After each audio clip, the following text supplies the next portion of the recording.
Assalamualaikum warahmatullahi wabarakatuh.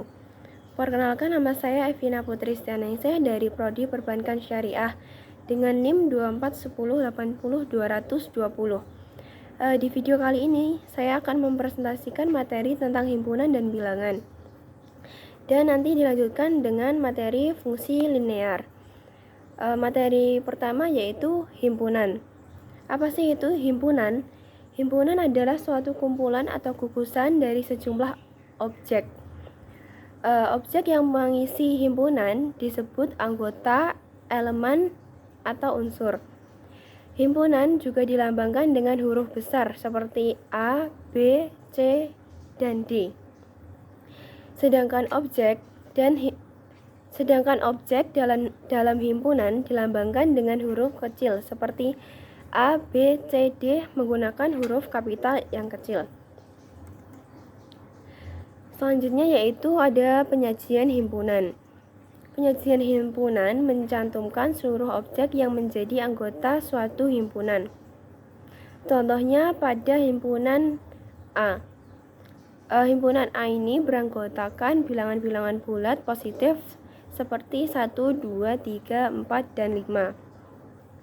Himpunan besar tersebut dinamakan himpunan universal dan dilambangkan dengan notasi seperti huruf U. Selanjutnya ada himpunan kosong. Himpunan kosong adalah himpunan yang tidak mempunyai satu anggota. Biasanya dilambangkan dengan notasi kurung kurawal yang kosong seperti itu atau lambang himpunan kosong seperti ini. Selanjutnya ada operasi himpunan. Apa sih itu operasi himpunan? Operasi himpunan adalah sebuah proses mengubah atau menggabungkan himpunan-himpunan untuk menghasilkan himpunan yang baru. Materi selanjutnya ada operasi himpunan. Operasi himpunan itu terbagi menjadi 4. Yang pertama ada gabungan. Gabungan atau union itu dilambangkan dengan huruf U terbuka ke atas. Gabungan adalah semua anggota yang menjadi bagian dari himpunan A dan B. Selanjutnya ada irisan atau intersection, dilambangkan dengan huruf N, seperti huruf N, yaitu mencari angka yang sama antara A dan B. Selanjutnya ada selisih, dilambangkan dengan huruf min. Selisih A dengan B, nanti cara pekerjaannya itu bagian A dikurangi bagian yang sama, bagian yang berada di tengah-tengah antara A dan B. Selanjutnya ada pelengkap atau komplement, dilambangkan dengan seperti C, pangkat komplement C gitu. Itu adalah angka yang bukan anggota dari himpunan A. Selanjutnya biar semakin jelas kita langsung saja ke contoh operasi himpunan. Di sini ada himpunan A dan himpunan B. Yang dimaksudkan dengan irisan itu yaitu A irisan B. Itu semua anggota yang ada di himpunan A dan B tadi ya. Di sini itu irisannya itu yaitu angka 3 dan 4. Selanjutnya gabungan antara A dan B. Itu berisi semua anggota antara A dan B. Yaitu ada 1, 2, 3, 4, 5, 6, dan 7. Selanjutnya ada selisih himpunan A dan B, yaitu 1 dan 2, dan selisih himpunan B dan A ada 5, 6, dan 7. Selanjutnya ada pelengkap atau komplement.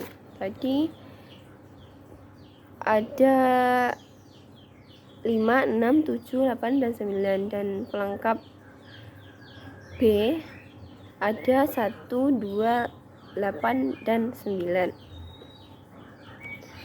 Selanjutnya ada sistem bilangan. Bilangan adalah suatu konsep matematika yang digunakan untuk pencacahan dan pengukuran. Bilangan ini disimbolkan dengan angka. Jenis bilangan itu sebenarnya ada banyak, tapi di sini akan dijelaskan tentang bilangan nyata, bilangan khayal, bilangan rasional, dan bilangan irasional. Apa sih itu bilangan nyata? Bilangan nyata adalah bilangan yang memiliki nilai pasti. Bilangan ini mencakup bilangan rasional dan irasional. Selanjutnya bilangan khayal. Bilangan khayal itu bisa juga disebut dengan bilangan yang tidak jelas hasilnya, seperti akar -1. Selanjutnya bilangan rasional. Bilangan rasional itu bilangan yang dapat diubah ke pecahan. Dan bila menjadi pecahan desimal, maka angkanya akan berhenti. Jika tidak berhenti, akan membentuk pola yang berulang. Contohnya 1/3 sama dengan akan menghasilkan 0,33333 seperti itu. Selanjutnya ada bilangan irasional. Bilangan irasional itu bilangan yang tidak mencerminkan nilai awalnya. Seperti contohnya ya, 22/7 itu akan menghasilkan 3,14. Tetapi jika 3,14 dikali 7 itu akan menghasilkan 21,98. Jadi tidak menghasilkan angka 22. Selanjutnya ada operasi bilangan. Di sini terdapat yang pertama yaitu kaidah komutatif. Kaidah komutatif yaitu dapat dirumuskan dengan A plus B sama dengan B plus A. Misalnya 5 tambah 6 sama dengan 6 tambah 5. Jadi kedua sisi antara kanan dan kiri itu akan menghasilkan jawaban yang sama, yaitu 11. Di perkalian juga sama. Rumusnya A kali B sama dengan B kali A. Misalnya itu 5 kali 6 sama dengan 6 kali 5. Kedua sisi ini juga akan menghasilkan jawaban yang sama, yaitu 30. Kedua yaitu ada kaidah asosiatif. Kaidah asosiatif dirumuskan dengan A plus B plus C sama dengan A plus B plus C. Misalnya ya, ini ada dikurung terlebih dahulu 2 tambah 3 tutup kurung plus 4 sama dengan 2 tambah buka kurung 3 plus 4 tutup kurung. 2 tambah 3 ini harus dijumlahkan terlebih dahulu karena berada di dalam kurung. Jadi 2 tambah 3 adalah 5 dan ditambahkan lagi 4 ini ya. Ini di sebelahnya. Terus sama dengan 2. Terus 3 tambah 4 itu sama dengan 7. Jadi 2 tambah 7 9 dan 5 tambah 4 ini ada 9. Jadi menghasilkan jawaban yang sama. Operasi bilangan berikutnya ada kaidah pembatalan. Kaidah pembatalan dirumuskan dengan jika A plus C sama dengan B plus C, maka A sama dengan B. Contohnya yaitu 5 tambah 6 sama dengan B plus 6. Maka B-nya itu akan menjadi angka 5 karena di rumus tadi A sama dengan B. Jadi A-nya ini 5, maka B-nya juga 5. Selanjutnya ada logaritma. Logaritma merupakan inverse atau kebalikan dari proses pemangkatan. Logaritma pada proses bilangan ada 3 bentuk, yaitu yang pertama bentuk pangkat dengan rumus X pangkat A sama dengan B. Contohnya ini ada 5 pangkat 4 sama dengan 625. Selanjutnya ada bentuk akar, dirumuskan dengan akar B pangkat A sama dengan X. Contohnya akar 625 pangkat 4 itu menghasilkan angka 5. Selanjutnya bentuk logaritma, dirumuskan dengan logaritma X logaritma B sama dengan A. Contohnya adalah pangkat 5 logaritma 625 sama dengan 4. Selanjutnya di sini akan juga dijelaskan tentang materi fungsi linear. Apa itu fungsi? Fungsi adalah suatu bentuk hubungan matematis yang menyatakan hubungan ketergantungan atau hubungan fungsional antara suatu variabel dengan variabel lain. Sebuah fungsi itu dibentuk oleh beberapa unsur pembentuk fungsi. Yang pertama ya ada variabel, koefisien, dan konstanta. Apa yang dimaksud dengan variabel, koefisien, dan konstanta? Variabel adalah unsur pembentuk fungsi yang mencerminkan atau mewakili faktor tertentu, dilambangkan dengan huruf-huruf Latin. Sedangkan koefisien ialah bilangan atau angka yang terkait pada dan terletak di depan suatu variabel dalam suatu fungsi. Selanjutnya ada konstanta. Konstanta ialah bilangan atau angka yang turut membentuk sebuah fungsi, tetapi berdiri sendiri sebagai bilangan dan tidak terkait pada suatu variabel tertentu. Selanjutnya materi tentang notasi. Notasi sebuah fungsi secara umum itu dilambangkan dengan y sama dengan fx. Contohnya saja di sini ada y sama dengan fx sama dengan 5 plus 0,8x. Y ini merupakan fungsi x. Besar kecilnya nilai y tergantung pada fungsional terhadap nilai x. Selanjutnya ada di sini itu ada y kan. Y itu merupakan variabel independen dan 5 ini merupakan konstanta.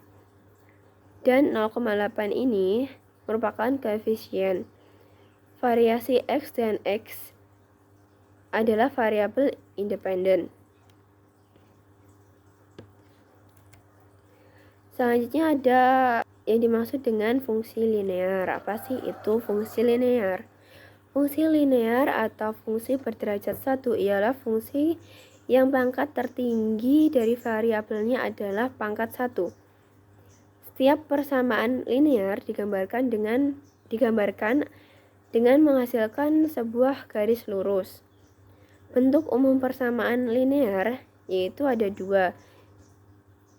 Dirumuskan dengan y sama dengan a plus bx dan x sama dengan b plus AY. Selanjutnya ada penggambaran fungsi linear. Di sini dicontohkan dengan y sama dengan 3 plus 2x. Dimisalkan saja ya, x-nya itu angka 0. Jadi tinggal dimasukkan aja, x-nya itu menjadi 0. Di sini y sama dengan 3 plus 2x. 3 plus 2 karena x-nya 0, jadi 2 kali 0 sama dengan 3 plus 0, 3 tambah 0 sama dengan 3. Di sini 3 merupakan penggal garis dan 2x merupakan lereng. Garis naik atau turun itu tergantung pada simbol ini. Jika simbol plus berarti naik, dan jika simbol minus berarti turun. Untuk menghasilkan sebuah garis ini tinggal nanti x-nya itu diganti 1, 2, 3, 4, dan 5. Jadi tinggal mengganti x-nya saja. Nanti caranya itu untuk mencari y-nya ini tetap sama. Dan nanti akan menghasilkan garis lurus seperti ini. Selanjutnya ada pembentukan persamaan linear. Sebuah persamaan linear dapat dibentuk melalui beberapa cara tergantung pada data yang tersedia. Berikut beberapa caranya, cara pembentukan persamaan linear. Cara pertama yaitu ada dui koordinat. Dari 2 buah titik dapat dibentuk sebuah persamaan linear yang memenuhi kedua titik tersebut. Apabila diketahui 2 buah titik A dan B dengan koordinat masing-masing X1 dan Y1 serta X2 dan Y2, maka rumus persamaan linearnya adalah Y min Y1 per Y2 min Y1 sama dengan X min X1 per X2 min X1. Selanjutnya ada cara koordinat lereng.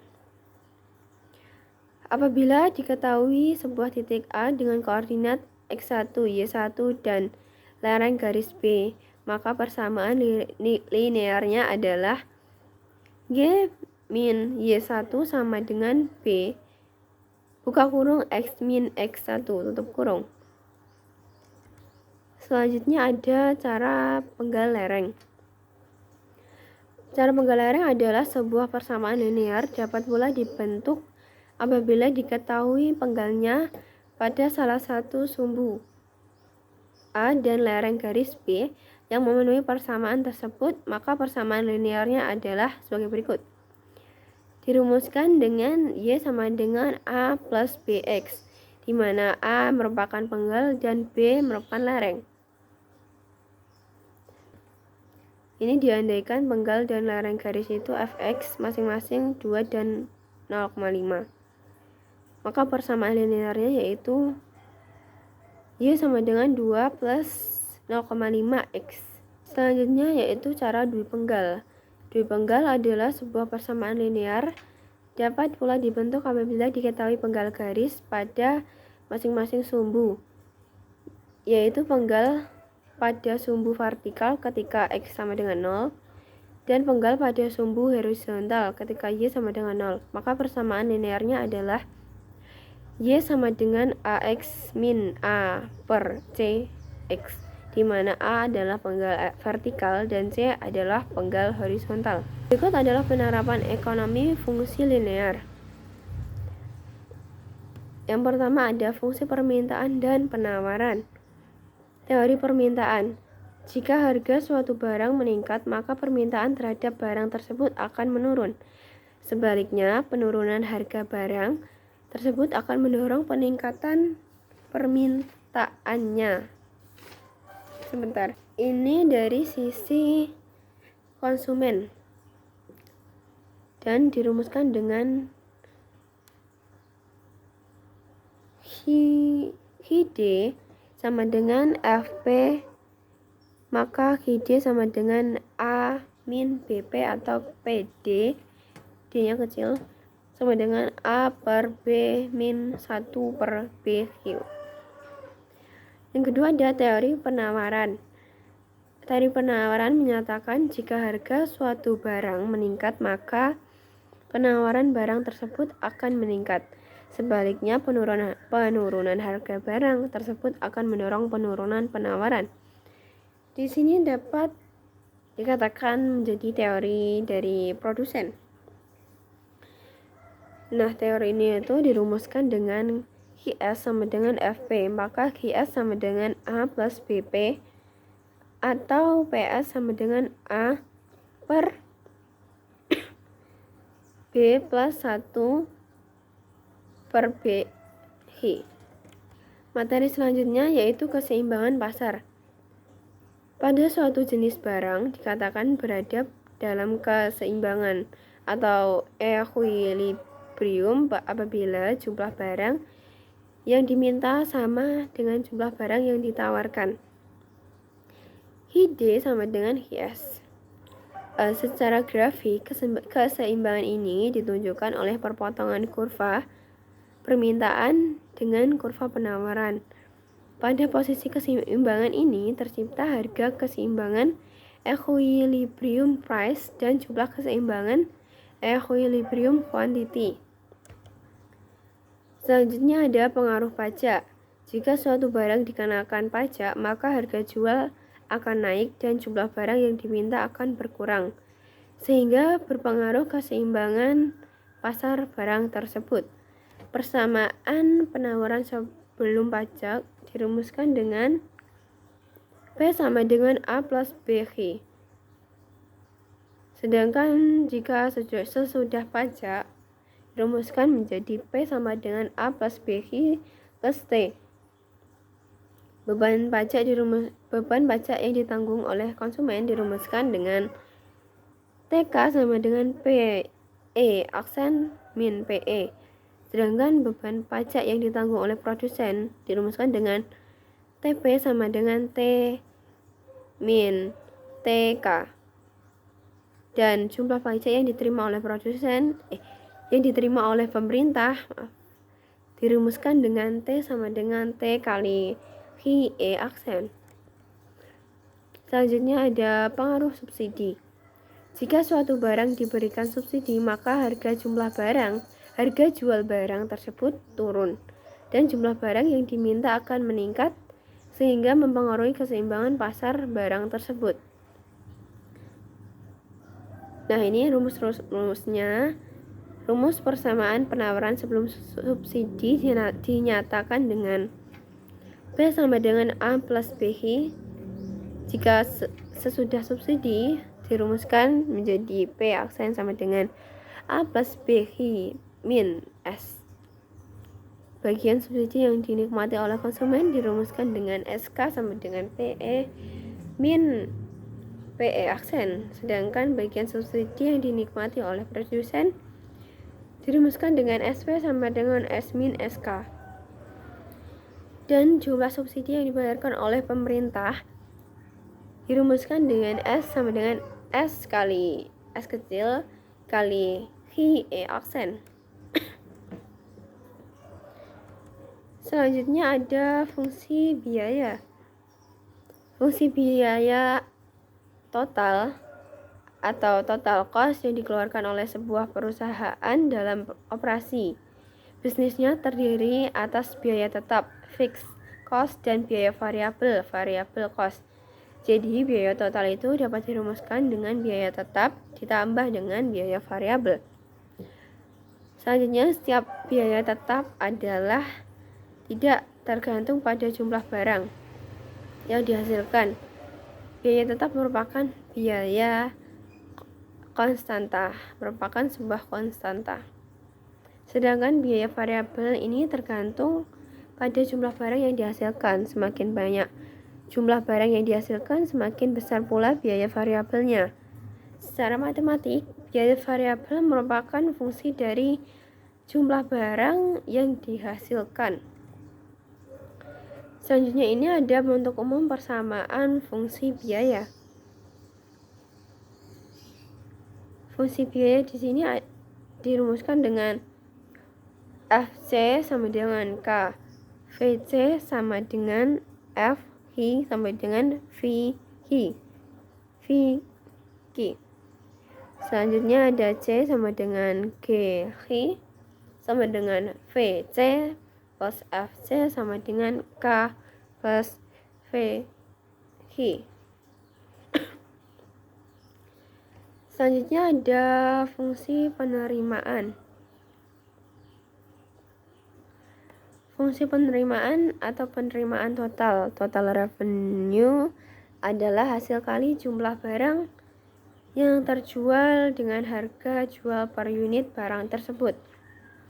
Dirumuskan dengan R sama dengan Hi kali P. Selanjutnya ada pendapatan nasional. Dalam ekonomi makro, pendapatan masyarakat suatu negara secara keseluruhan itu dialokasikan ke dua kategori penggunaan, yakni dikonsumsi dan ditabung.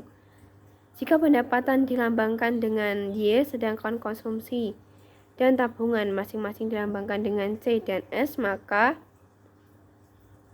Y sama dengan C plus S. Jadi, pendapatan itu disimbolkan dengan huruf Y besar, sedangkan konsumsi dilambangkan dengan C dan tabungan dilambangkan dengan S. Maka menghasilkan rumus menjadi Y sama dengan C plus S. Selanjutnya ada fungsi konsumsi. Fungsi konsumsi ini menjelaskan hubungan antara konsumsi dan pendapatan nasional. Dirumuskan dengan C sama dengan Y min S. C ini untuk konsumsi, Y untuk pendapatan, dan S untuk tabungan.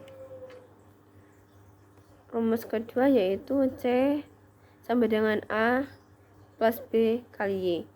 A di sini menjadi autonomous consumption dan B menjadi MPC ini, dan Y tadi menjadi pendapatan nasional. Nah, autonomous consumption yang dilambangkan dengan huruf A ini adalah besarnya konsumsi nasional bila pendapatan nasional sama dengan 0. Selanjutnya ada B. B ini atau MPC, marginal propensity to consume, adalah besarnya tambahan konsumsi sebagai akibat adanya tambahan pendapatan nasional sejumlah tertentu. Dirumuskan dengan MPC sama dengan delta C per delta Y. Y ini merupakan pendapatan nasional. Selanjutnya ada materi fungsi tabungan. Fungsi tabungan ini menjelaskan hubungan antara tabungan dan pendapatan nasional. Dirumuskan dengan S sama dengan Y min C. Rumus kedua yaitu S sama dengan min A plus buka kurung 1 min B tutup kurung Y.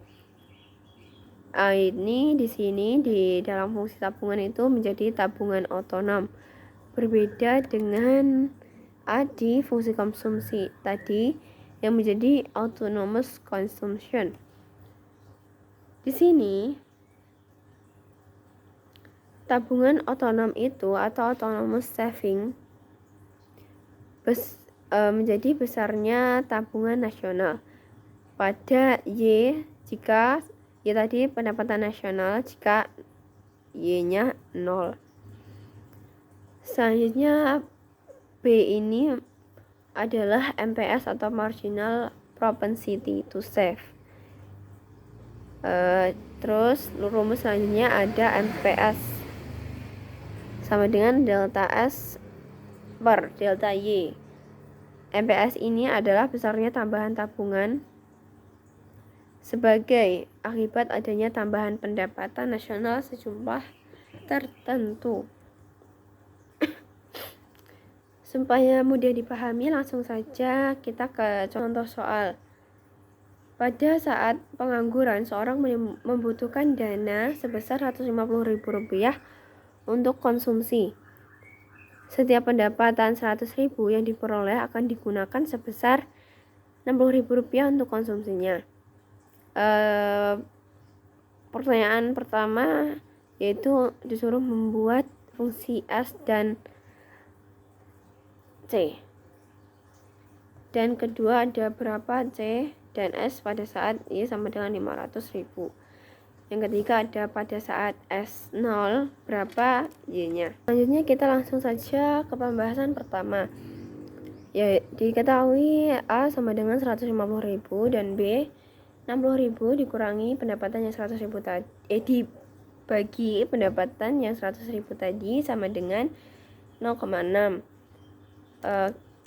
Soal pertama disuruh untuk membuat fungsi S dan C. S ini merupakan tabungan dan C ini adalah konsumsi. Untuk mencari konsumsi dirumuskan dengan A plus BY sama dengan 150.000 plus 0,6 Y. Jadi ini persamaan fungsinya. Fungsi yang S itu menghasilkan 150.000 plus 0,6 Y. Sedangkan untuk fungsi tabungan dirumuskan dengan min A plus buka kurung 1 min BY B kali Y sama dengan min 150.000 plus 1 min 0,6 Y sama dengan min 150.000 plus 1 kurangi 0,6 menghasilkan 0,4 Y. Pembahasan kedua yaitu soal berapa C dan S pada saat Y sama dengan 500.000. Pertama kita mencari konsumsi dulu. jika Y-nya adalah 500.000. C di sini dirumuskan dengan A plus BY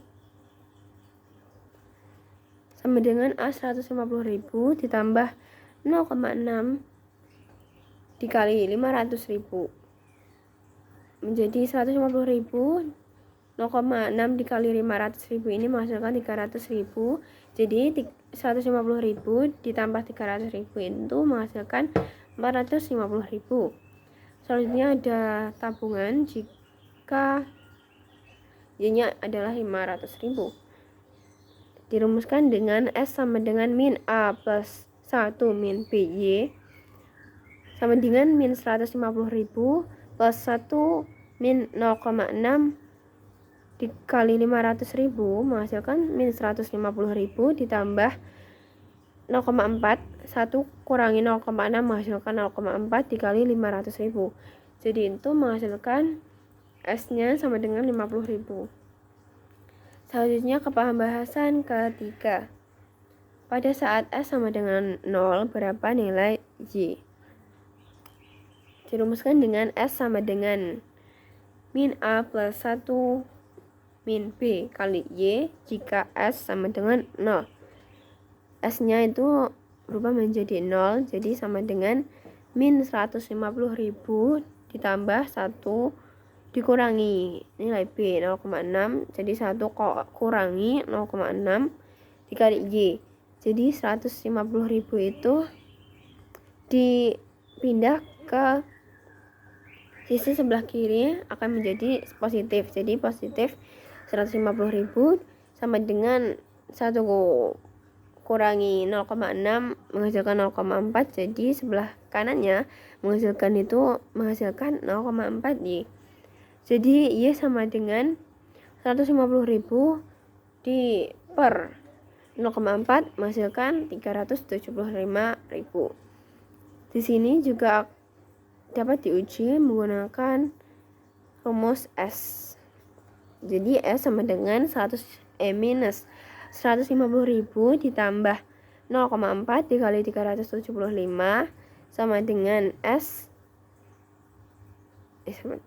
menjadi S sama dengan min 150.000 ditambah 150.000, jadi S-nya itu sama dengan 0. Oke, sekian presentasi saya mengenai materi kali ini. Bila ada kurang dan lebihnya mohon maaf. Sekian, wassalamualaikum warahmatullahi wabarakatuh.